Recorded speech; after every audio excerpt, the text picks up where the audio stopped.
Welcome to our channel, ladies and gentlemen. Allow me to request you to subscribe to our channel if you are watching us for the first time.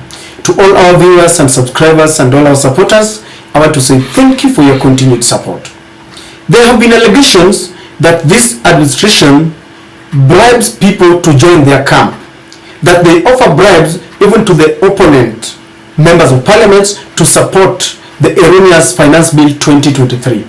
I have always treated these as allegations and street politics, and by the way, street politics are always three-quarters true. They bear the three-quarter truth in them, because they say palipo na moshi panamoto. I have not seen someone come out and confirm or confess that William Ruto has approached them and given them money to join their camp. All we have seen all over are the attempts of the UDA administration to weaken Azimio. When they first ascended to power, the first thing that they did was to buy the loyalty of the members of Azimio group that comes from northeastern Kenya, mostly the UDM party members, and they switched allegiance to William Ruto.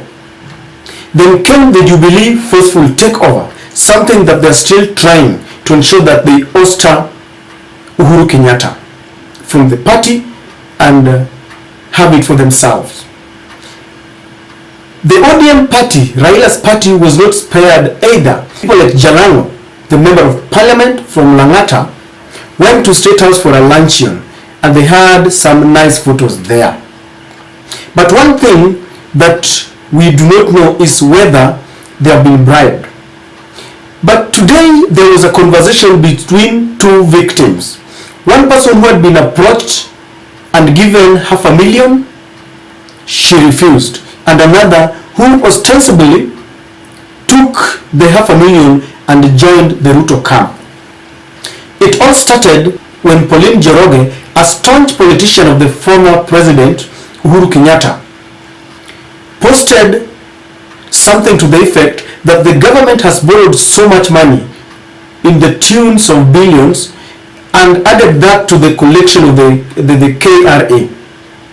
Then on top of that, she questioned where this money has gone to, because she was saying that there is a deficit, there is no money for the sick people, for hospitals, no money for the old or the elderly, and no money to schools, because schools are about to close. That was the report that we had, that the schools are about to close. So Pauline Njoroge was questioning, if you look at all the collections, where has this money gone? And this triggered bitter reaction from some of the people who now support William Ruto. One of them is Silas Jakakimba. Silas has been a long-term friend of Raila Odinga, one of the youths that has always worked with Raila Odinga. So Silas took to the tweet and tried to answer where this money has gone to. And one of the things that he talked about, I just want to read one or two. He said, it is on record, and this was during the handshake, that President Kenyatta publicly declared that under his watch, the country was losing 2 billion Kenya shillings per day to corruption. And he says that over 700 billion shillings per day. And then number two, he said, servicing of the unsustainable debt burden left by former regime has occasioned a huge debt distress on the country. A larger chunk of revenues go into debt service. And as you know, most of these loans matured earlier this year. You know the consequences to the country that come with default of matured loans. That conversation was long, but Silas was trying to explain that Pauline should not talk of corruption, yet in the previous regime there was corruption, and he says there that it was the president who admitted. He's only forgetting that the president was referring to some people who are stealing this money. And he's also affirming to Pauline that we have a huge debt. Yet we all know that William Ruto himself has taken a lot of loans, and that is what Pauline was talking about. But if you know you're living in a glass house, you don't need to throw stones, because this triggered another bitter reaction from Pauline Njoroge, and that is what I want us to look at.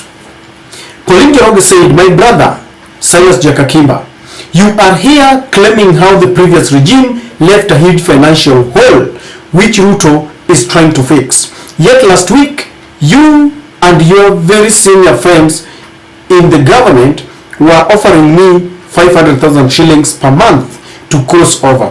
Where was that money going to? Or rather, where was that money going to come from if the country is in a financial hole? You should just have kept off this topic, because me and you know the truth."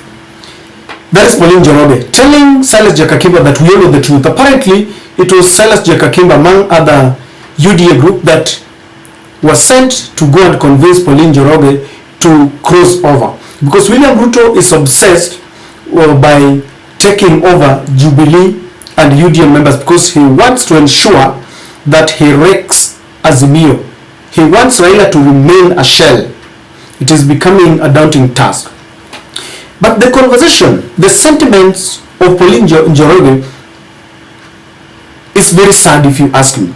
We live in a country where we don't have money, we don't have jobs, hunger and drought is really ravaging, yet we have a regime that is wasting money, buying Kenyans to join them. The last time I checked, William Ruto embraced democracy. The last time I checked, William Ruto wanted a strong opposition that can keep them to check. I'm wondering how they have the audacity, where they have gotten the audacity to bribe people. And 500,000 Kenyan shillings is not small money. Assume that all the Jubilee members were given 500,000 Kenyan shillings.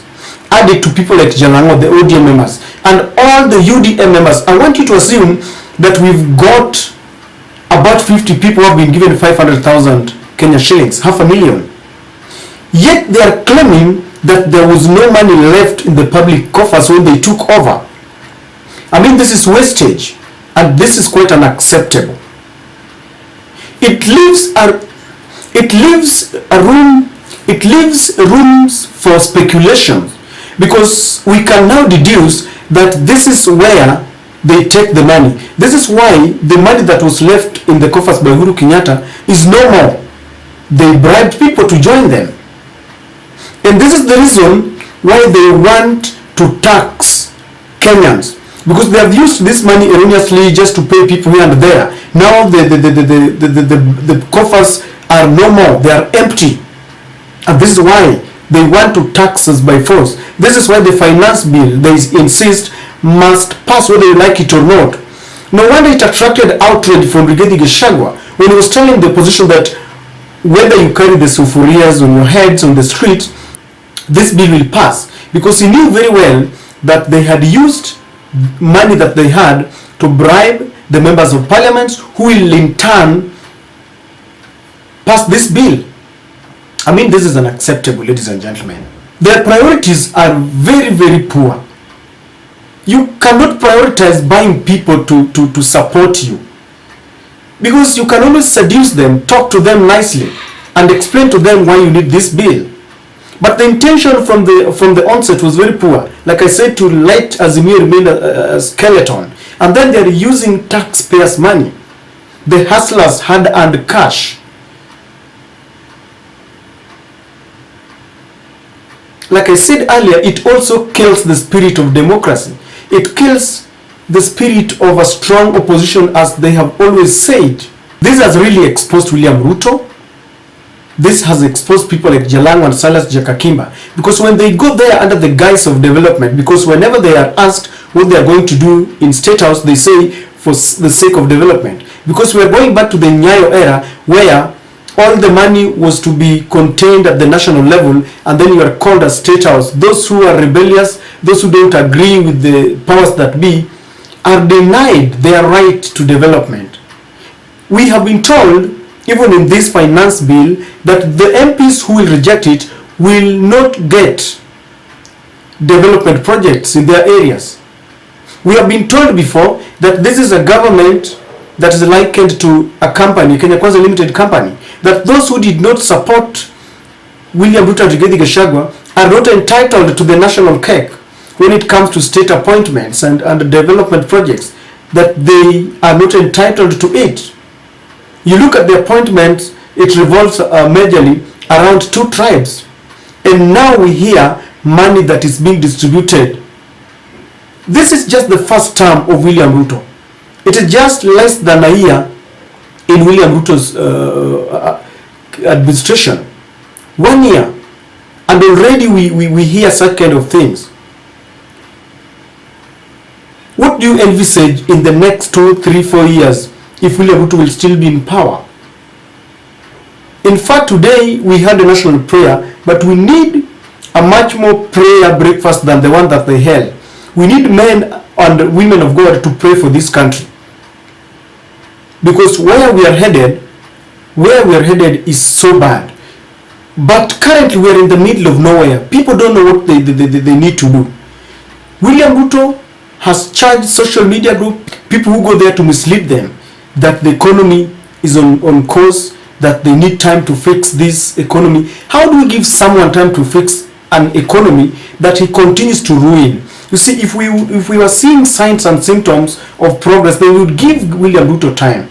But such kind of news is really disheartening. They claim there is no money, yet this money is in the hands of a few people, in the pockets of a few people. Ladies and gentlemen, don't you think this government is just joking? If the sentiments of Njoroge is anything to go by, then we need to reject this government. You cannot be using hard cash from hustlers, from Kenyans who sweat, to give it to people just because you want their support. To all the people who have been lying that they go there for development, you have been caught, you have been exposed, because all Kenyans are taxpayers and they are entitled to development. What message do you have for William Samoei Ruto and the rebels who are paid to join them? Share with me in the comment section, and that is my take.